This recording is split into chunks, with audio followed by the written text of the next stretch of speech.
Hello, I'm Jill D'Alessandro, Curator of Costume and Textiles Arts at the Fine Arts Museums. Our next speaker is Stefano Ionescu. Stefano was born in 1951 in Transylvania and graduated from the Polytechnical Institute of Bucharest and from La Spezia University in Rome. He has lived in Rome since 1975.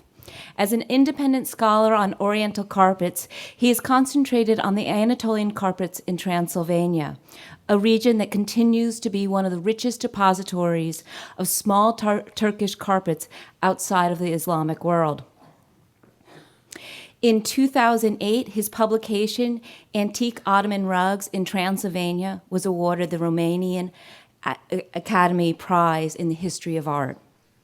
His presentation today, Tuduc, the world's most famous rug forger, reflects over 10 years of research studying surveying the carpet holdings in numerous museums, auction houses, and private collections in Europe and America, combined with fieldwork in Bucharest, Athens, Budapest, New York, and London. This is also the subject of his most recent publication, Handbook of Fakes by Tuduc. Unesco's research is a unique addition to the rug scholarship, as it marks one of the first times a large body of evidence has been published around a professional forger. Without further ado, Stefano. Thank you very much.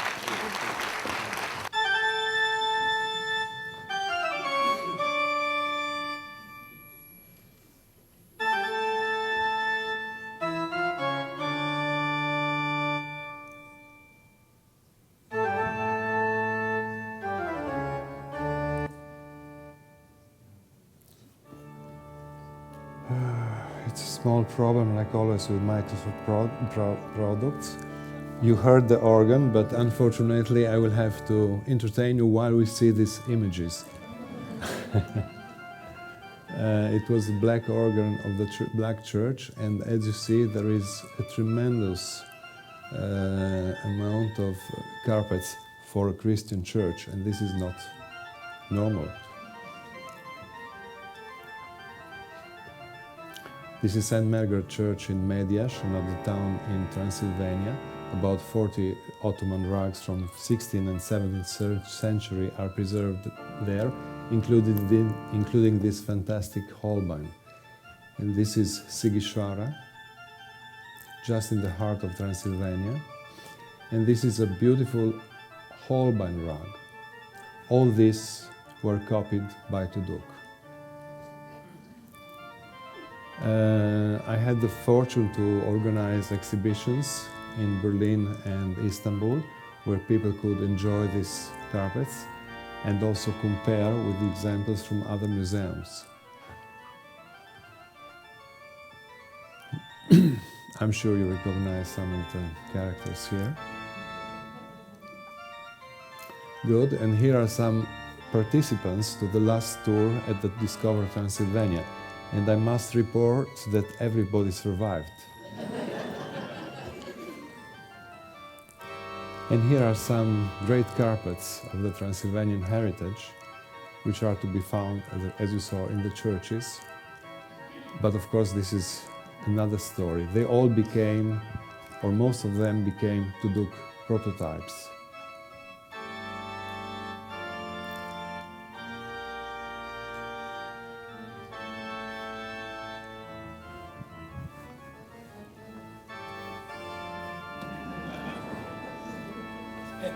There is one in California also.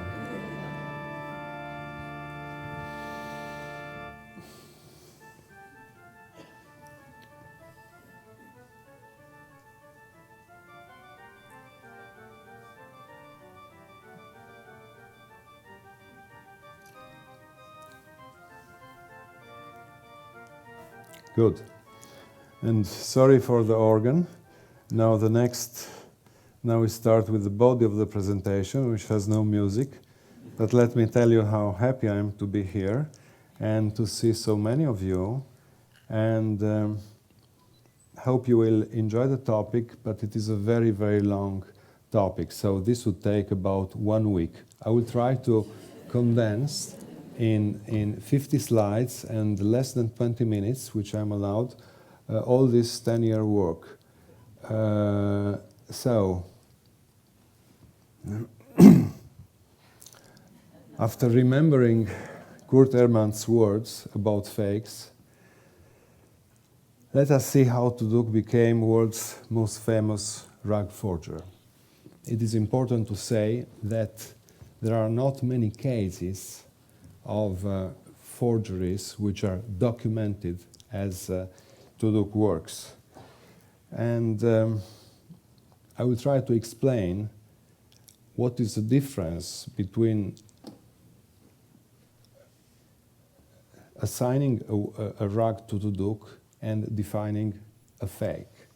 Basically, I present a method for identifying Tuduc rugs, which is based on documentary information combined with design and technical feature of almost 80 rugs related to the master, as he was called.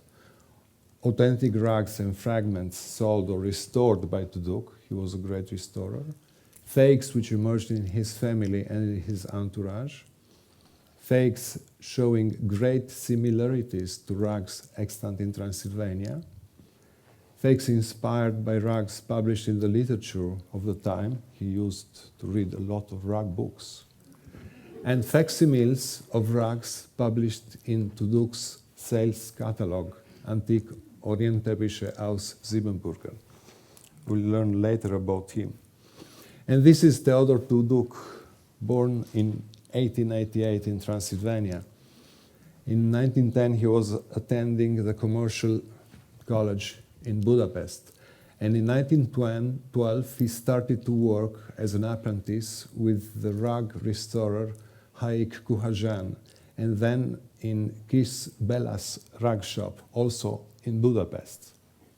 But in 1914, the great exhibition of Budapest, Turkish rugs from Transylvania, showing about 350 pieces, was on stage. This is the catalog of the Budapest Exhibition, a black and white catalog, which started with the Holbein rug you saw from Mediasch, a unique combination of design and border, which surely became a fake. And here is another milestone, the front page of Wilhelm Bode's book of 1914. The copy of this book was given by Tuduc to his follower and close friend Stelian Kehaioglu, born 1924, who is still living in Athens. And here are two other milestones of the rug literature, Saren Martin of 1912, Saren Trengval of 1926, which were used for prototypes, same as Neugebauer and Orandi and Werner Grote Hassenberg of 1920. But the core of the production is inspired by Weg and Lyer's catalog of 1925. You can see how this book is heavily wear. This was exactly the book which Tuduc donated to his friend, and every page showed was heavily worn, but not by reading, but by weavers using it for copying the models. Let me only tell you that Tuduc copied all the rugs from this book, while his close friend, Dall'Olio, copied the whole book and published it in 1977 as Turkish Rugs in Transylvania. But this is totally another story. So let us return in Bucharest. We are in the rug shop of Stelian Kehaioglu. He was a Greek native from Kayseri, and this is not something to forget. And he opened a shop in Bucharest where Tuduc worked as the restorer in early 1920s. Unfortunately, I don't have a photo of him in the shop. But this is his business card, and in 1924, Tuduc opened a restoration shop in Bucharest. Armenian and Greek immigrants from Turkey, mostly from Kayseri area, were active in the rug business here. And this is important because this provided a textile skill and ground for the whole entourage. And let me tell you that at the time, old damaged rugs and fragments from Transylvania were in good supply. So Tuduc started as a restorer, and here are some pieces which he acquired in Transylvania and transformed in complete rug.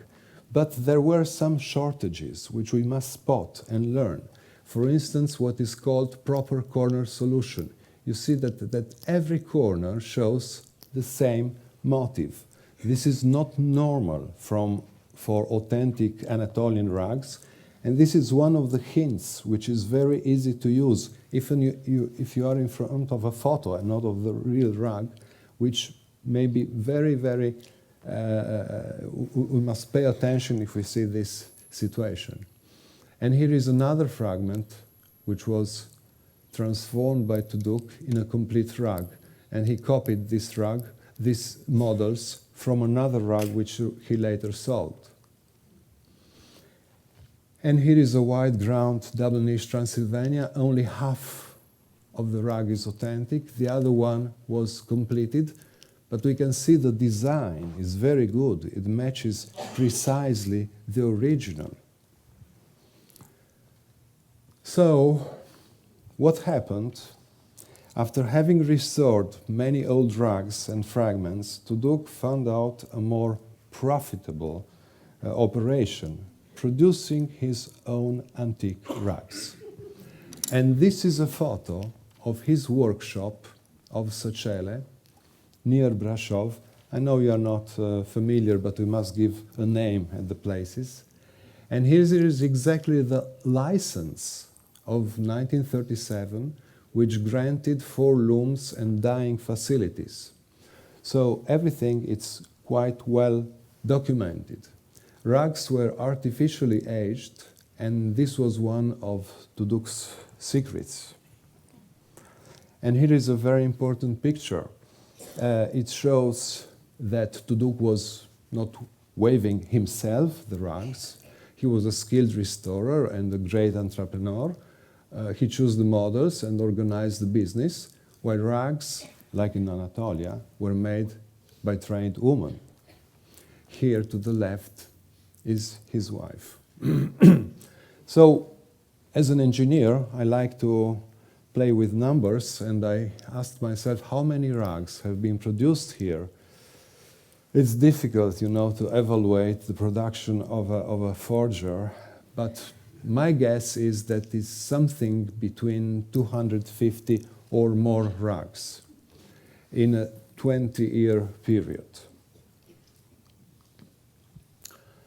Now let us come back to the rug literature, because in 1933, Emil Schmutzler, a very distinguished member of the Saxon community of Brasov and also a rug collector, published his large format book showing 55 rugs from the Transylvanian church collections. Altorientalische Teppiche in Siebenbürger. Some of you may have it because it's a very rare book. For several generations of scholars and collectors, this was to become the most important reference about the rugs in Transylvania.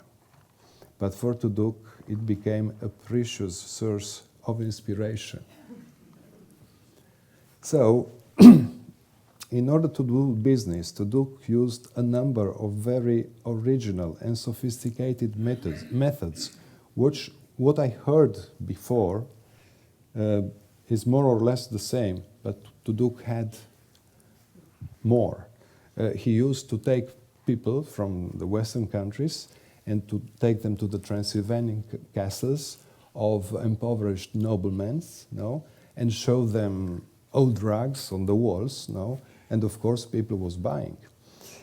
So he needed to sell his rugs, and what he thought was to do his own book. which in fact is a catalogue of fakes printed in a catalogue of fakes printed in 1937, and the title of his catalogue is clearly inspired by Schmutzer's book, Antique Orientepische aus Siebenburger. Let me just give you a copy for the museum library so you make good use of it. Good. And you will see how useful it is later. It is a very rare book. The front page of the book, authored under the fictitious name of Professor Dr. Ernst, falsely claims to have been published by the Black Church Parish. You don't have a greater organization than in Verlag des Evangelischen Stadtpfarrkirche in Kronstadt. But in the church records, of course, there is no mention about this book or about the author. Laszlo Unger, the owner of this book, was one of Tuduc's agents. By the way, this book, the only copy I know, emerged in the auction of the library of Mark Tarjan, which was sold by Ripon and Boswell. And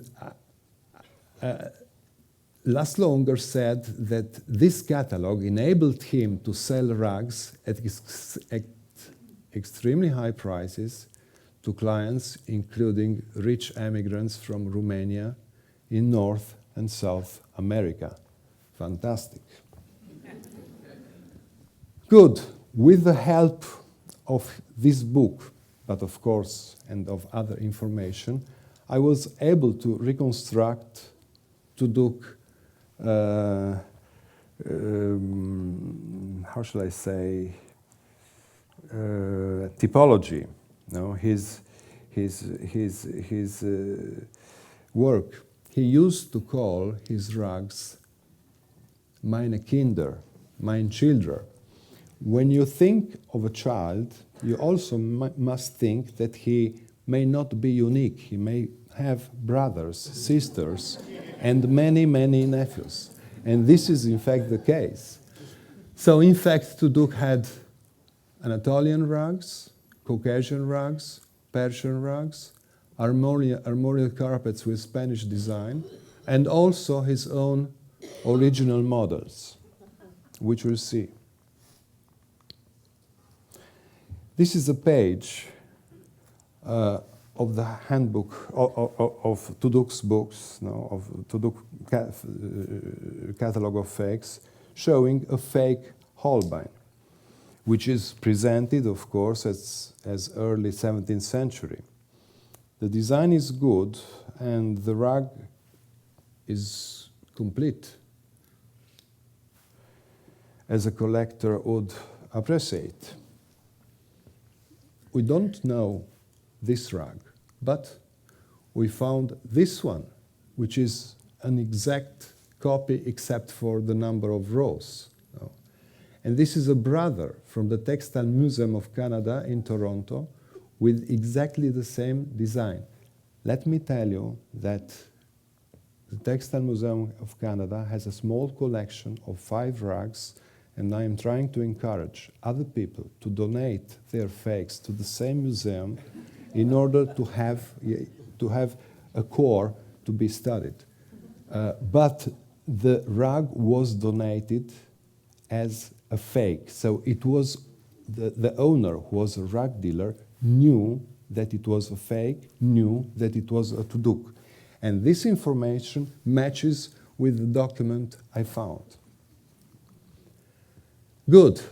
This is just a detail to show you how Tuduc's fake was clearly inspired, copied after the Holbein rug of St. Margaret Church in Mediasch.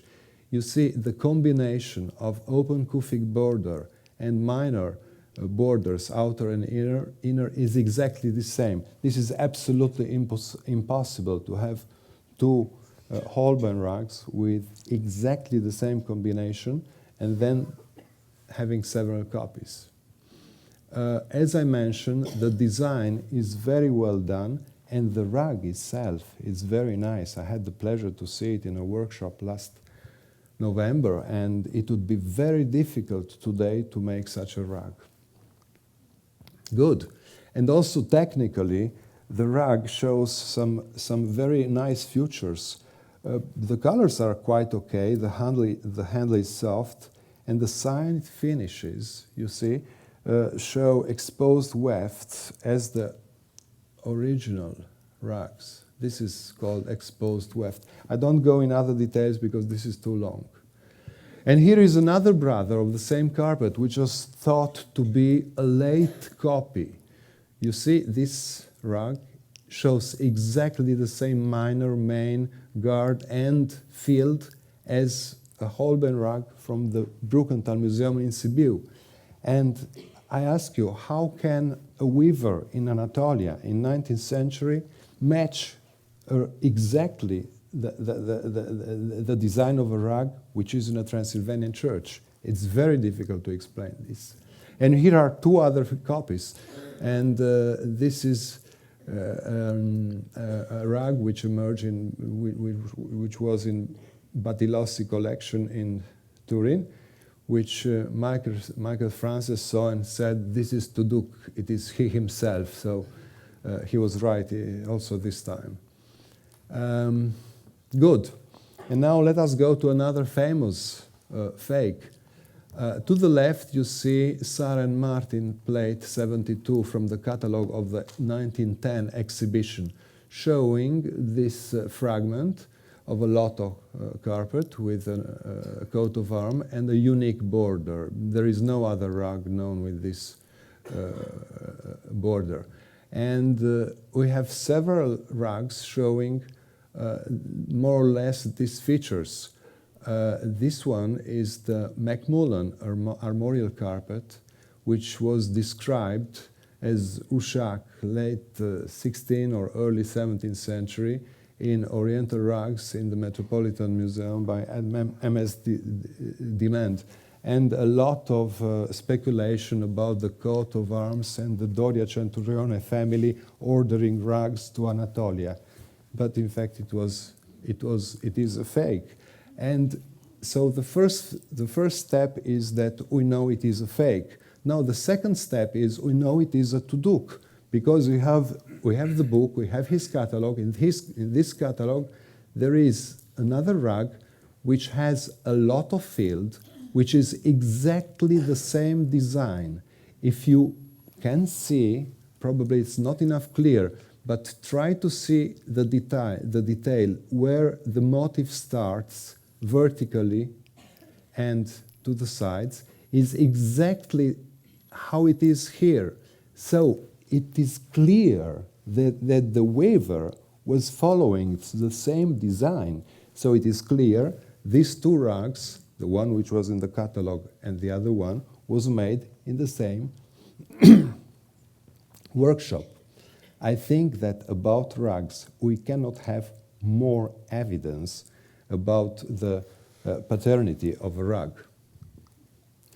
Yes, and this is Dr. Florica Zaharia from the Metropolitan Museum, head of the Textile Restoration section, while we are confronting these opinions. And here is a famous Cintamani.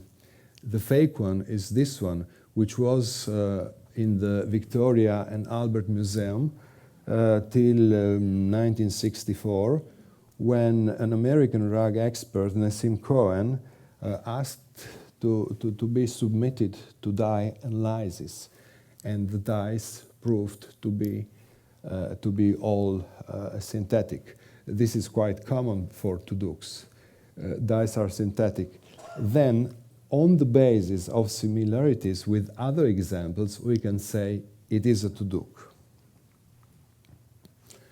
And to the left, another Cintamani. And let me only mention that Kurt Ehrmann, when he was head of the Islamic section at the Berlin Museum, acquired this Cintamani carpet, which he published as authentic in the same book where he published an article, a famous article about Tuduc.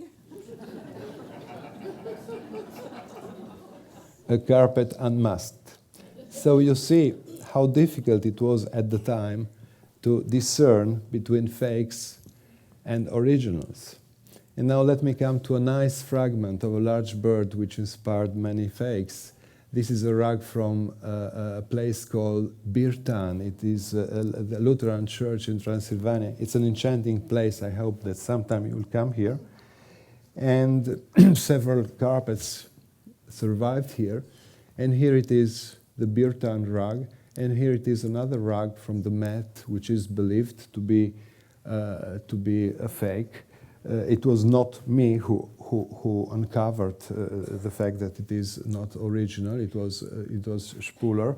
Dr. Spuler said, wrote in his report, fake, obviously aniline dyes. But as I see a total similarity between field and border system, you see, every detail matches exactly in the same place.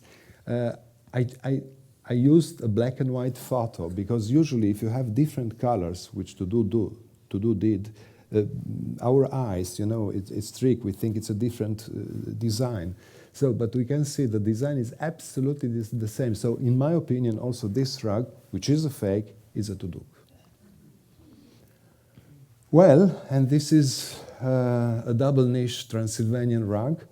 Let me only tell something to everybody. Please place the double niche rugs in this way, with the cut medallions in the lower side, because the design itself, which is not symmetric, should stay like this. In many publications, and even in the Metropolitan Museum, they are upside down because they're placed according to the direction of the pile. But these rugs, which are parent with the single niche rugs, should be placed like this, and I hope that Halle will publish an article on the topic, which I will write sometime. Now, this is Tuduc's fakes, which emerged in Budapest.